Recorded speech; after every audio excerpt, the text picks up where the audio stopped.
DMTV, Bilile Kamalo Banaibele.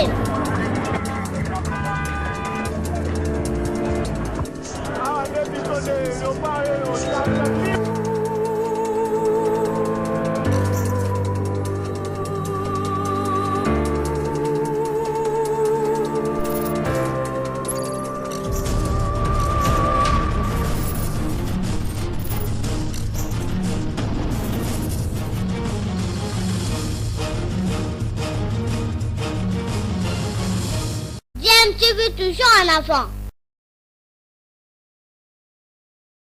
Vous êtes sur DMTV, bonjour ou bonsoir, tout dépend de l'heure à laquelle vous nous suivez. Tout plaisir est pour nous de vous retrouver, mais surtout de savoir que vous êtes nombreux en train de suivre votre chaîne YouTube DMTV. DMTV qui vous propose l'actualité sportive. Nous voulons parler de Jean-Florent Ibenge Kwangé, le désormais ancien entraîneur de l'AS Vita Club qui a démissionné de son poste d'entraîneur de V Club après plus ou moins 9 ans à la tête de ce staff technique. Et Jean-Florent Ibenge qui s'est envolé pour le Maroc, où il a signé officiellement un contrat de 3 ans avec le club de Renaissance Sportive de Berkane, un club que les Congolais connaissent puisque ce club a eu à affronter au moins 2 clubs congolais. Il y a d'abord l'ASV Club, ensuite le dernier club Motema Pembe dans la Coupe de la Confédération africaine. Et bien évidemment, Jean-Florent Ibenge a un contrat d'objectif avec ce club marocain. Alors quelles sont les chances de cet entraîneur qui a acquis beaucoup d'expérience après son passage ici en République démocratique du Congo, non seulement au sein de l'ASV Club, il a aussi entraîné les Léopards. On lui avait fait confiance, il a amené la RDC jusqu'en demi-finale de la Coupe d'Afrique des Nations. Rappelez-vous de cette CAN jouée en 2015 en Guinée équatoriale. Jean-Florent Ibenge a même terminé sur le podium, battant l'équipe, le pays organisateur. C'était au niveau des tirs au but. Et donc il a acquis une certaine expérience avec 2 finales en Champions League africaine et en Coupe de la CAF. Et une finale remportée aussi au championnat d'Afrique des Nations. Jean-Florent Ibenge n'est pas n'importe qui. Aujourd'hui, il a un CV bien étoffé. Mais alors, quelles sont ses chances? Parce qu'il va dans un autre type de championnat, un autre type d'organisation également au Maroc, où le football est mieux organisé. Le championnat marocain est mieux coté par rapport à notre championnat. Il aura peut-être un peu plus de moyens pour asseoir toute sa philosophie, toute sa vision. Est-ce que Jean-Florent Ibenge aura la chance de pouvoir réussir ce nouveau défi? C'est l'analyse que je vous propose tout de suite en quelques minutes. Ensuite nous allons nous retrouver pour la conclusion. Je vous rappelle que vous suivez DMTV. Si vous n'êtes pas encore abonné, s'il vous plaît, n'hésitez pas, abonnez-vous et n'oubliez pas d'activer la petite cloche de notification juste en cliquant sur celle que vous verrez apparaître dès que vous serez abonné, parce qu'elle va vous permettre de ne plus rien manquer des prochaines vidéos que nous allons vous proposer. Suivant cet extrait, nous nous retrouvons tout de suite après. Qui est avec nous pour aborder notamment ce deuxième chapitre consacré au départ de Florent Ibenge. Beaucoup d'années passées à la SV Club. Mamie Lugambo, vous êtes avec nous. C'est un plaisir.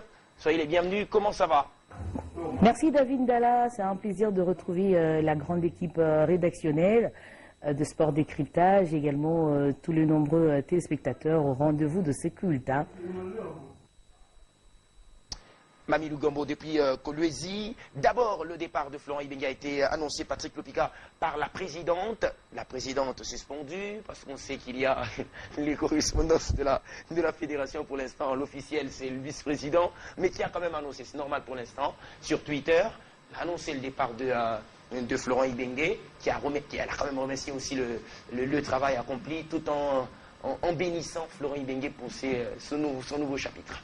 Très important ce départ de Florent Ibenge qui a beaucoup donné à cette formation des V-Clubs, qui a aussi beaucoup gagné en étant au sein de l'Est Victoria Club. C'est très important de signifier cela parce que quand Florent Ibenge arrive, V-Club était en train de patauger, était en train de traverser des situations difficiles. C'est après son arrivée que V-Club a réussi quand même à jouer une finale de la Ligue des Champions perdue contre l'Entente des Sétifs. Il y a eu aussi une finale de la Coupe de la Confédération perdue en 2018 contre le Raja de Casablanca. Et vous y étiez? Ouais, c'est clair, ils se sont mis d'accord désormais avec ce club de la Renaissance de Berkane.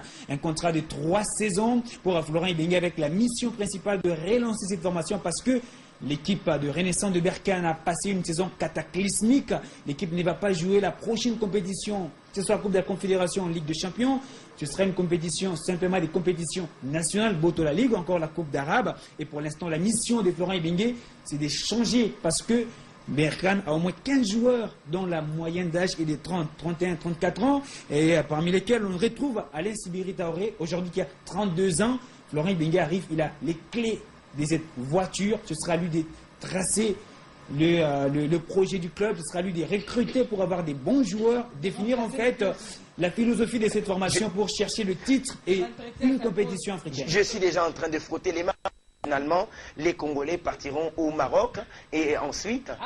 Mais seul problème, et même la formation de MK ira du côté du Maroc. Seul problème, voilà. au Maroc, ils sont très exigeants. Carteron est parti, il a été viré juste après 6 mois du Sporting Club des Zamalek. Il a fait Al-Ali, viré juste après... prophète de malheur. Non, en fait, il y a juste la pression, en fait, que avec la presse marocaine, c'est un peu pire que ce que nous voyons ici en RDC. Là, ils sont présents. En fait.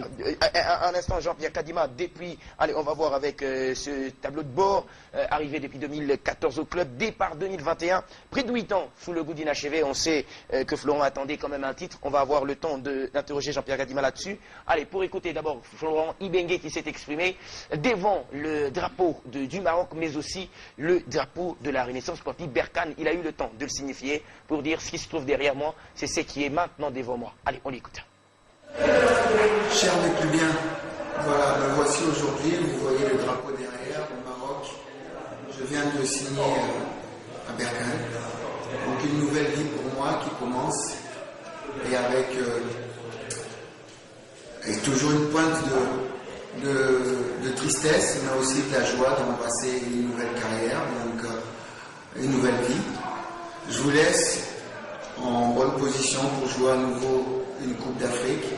Je n'oublierai jamais toutes les années que j'ai passées au club. Donc je vous embrasse tous, comme vous le savez. Dans le cœur toujours. Dans le cœur toujours. Je suis parti un petit peu très vite. Je vous expliquerai un jour pourquoi. Mais l'essentiel n'est pas là. L'essentiel est que Vita continue à avancer et qu'on reste toujours ensemble. Voilà, toujours ensemble. Et on va toujours de l'avant. Bon vent à vous, bon vent à moi, et on se verra très bientôt. Florent Ibenge, désormais nouvel entraîneur de la Renaissance sportive Berkane, un message à la fois aux clubiens, mais aussi aux nouveaux supporters de la Renaissance sportive de Berkane. 3 saisons, intéressant comme contrat. Mamilou Gambo qui est avec nous depuis Kolwezi, avant de faire réagir Alain Salou et Jean-Pierre Kadima, mais aussi le président Max Moquet qui pourra aussi nous dire quels sont les joueurs qui sont déjà prêts avec billets à l'appui pour rejoindre Florent Ibenge. Mamilou Gambo, vous avez côtoyé Florent Ibenge. Dites-nous un peu quel type d'homme vous avez connu au sein de V-Club. Alors, qu'est-ce que je retiens de Jean-Florent Ibenge? Je retiens de lui un vrai cadre technique, un formateur, également un homme serviable qui a été en bonne relation, en bons termes avec la presse congolaise, pour ne pas parler de la presse internationale. Il a toujours été disponible, bien sûr, à pouvoir communiquer. C'est vrai que cette séparation avec V-Club s'est faite dans la douleur. Lui qui attendait beaucoup de la dernière décision de la Fédération congolaise de football association sur le dossier Zao Matutala. Lui qui a tout donné cette saison pour reformer encore une autre équipe de la SV Club qui, dans son contenu, a simplement été exceptionnelle, a simplement été également séduisante tout au long de cette Vodacom Premier League. Ça aurait été vraiment très appréciable et souhaitable de voir Florent Ibenge soulever encore le titre de cette Vodacom Premier League. Alors c'est dommage. Mamilou Gambo depuis Kolwezi sur la question de Florent Ibenge. Allez, on va également jeter un coup d'œil sur ce tableau 2015-2018. Patrick Lopiga l'a dit. Finaliste d'abord champion de la Ligue 1 et puis 2014-2018 finaliste Ligue de Champions, Coupe CAF. C'est en tout cas un palmarès, on va dire un peu élogieux, on va le dire comme ça. Alain Salou, Jean-Pierre Kadima, est-ce que c'est un parcours élogieux pour un entraîneur qui est venu, qui a aussi essayé de titiller l'équipe du tout-puissant Mazembe Angleterre dans la hiérarchie en République démocratique du Congo, mais a quand même relevé l'équipe de l'ASV Club sur le continent? Tout à fait, c'est l'une des raisons qui a milité pour son contrat avec Renaissance de Berkane au Maroc actuellement, pour parler de Florent Ibenge. Et là, Ibenge se présente avec un palmarès tout à fait éloquent. Mais maintenant, les défis à relever, c'est au niveau du championnat marocain, qui est très rigoureux, avec des équipes comme WAC, Raja, Forces armées royales du Maroc. Et il faut rappeler aussi, cette formation créée en 1938 n'a jamais gagné le championnat du Maroc. Ah, ça fait partie des défis que Florent doit relever, et ça passe par le rajeunissement du groupe. Et là, il retrouve déjà le Malien Youssoufa Dao, qui l'a d'ailleurs entraîné lorsqu'il était chez Veclub. Mais il aura quand même intérêt à rajeunir le groupe, c'est très important, d'autant plus que les exigences du championnat d'abord, c'est une dynamique telle que Florent doit présenter un très bon projet. Un très bon projet. À Jean-Pierre Kadima. Moi, je pense déjà qu'il faut remercier notre conseiller Béline Daoudia qui nous a fait parvenir ces images de la signature du contrat. De très belles images, oui. En tout cas, ce qui est vrai, ce que Patrick Lupiga le disait, la presse est très rigoureuse, la presse marocaine. Mais maintenant, peut-être que Florent Ibenge aura la chance de vivre un peu à l'écart de ce qui se passe dans la capitale du Maroc. Parce que c'est là qu'il y a plus de pression. Si il a parlé du départ précipité des Carterons, c'est justement parce qu'il vivait au cœur du Maroc, et ça ne s'épargnait pas. Tu vois, Berkane, là où ça se trouve, il a moins de pression, il aura peut-être tout le temps de finalement mettre en musique toute une politique, tout un projet pour que peut-être en moins de 2 ans qu'on puisse avoir des résultats escomptés. Moi je suis très certain qu'au regard de l'expérience un peu acquise dans le championnat congolais, Florent Ibenge aura fort à faire, c'est vrai, mais ça va lui donner aussi la chance de mettre en place une ossature qui peut être capable finalement de faire la différence au sein du championnat marocain. À lui peut-être un bon vent, il faut les lui souhaiter. Mais maintenant, c'est le travail, le plus dur reste à venir, il faut y aller. Et il faut y aller. Alors Hubert Chipokana, puis-je avoir un plan assez large? Je voudrais donner au président Max Moquet sur ce plateau ce papier et le stylo pour avoir déjà le nom des joueurs qui partent au sein de Renaissance de Berkane. Est-ce qu'on peut avoir la liste déjà? Mais c'est quand même intéressant pour un technicien congolais, aller aussi, n'est-ce pas, relever le défi du côté du Maroc. Non, mais la toute première question ou la toute première chose à dire, c'est qu'il va pour arriver à entraîner cette équipe. Il ne faut pas qu'il puisse se dire que j'amène avec moi, parce que les exigences des clubs sont différentes par rapport aux autres clubs. Aujourd'hui, il arrive au Maroc avec une autre philosophie, mais est-ce qu'il aura les mains libres de se dire que je peux amener les joueurs? Ça, c'est une autre chose. Donc, c'est qu'il en a, je dois dire, du grand travail à faire, de la même manière quand il est arrivé à l'AS Veclub. Bien sûr qu'il les a laissés sans coupe en main, mais il a abattu un travail. Voilà, nous sommes de retour. Vous venez de suivre là cette belle analyse de ces quelques journalistes sportifs.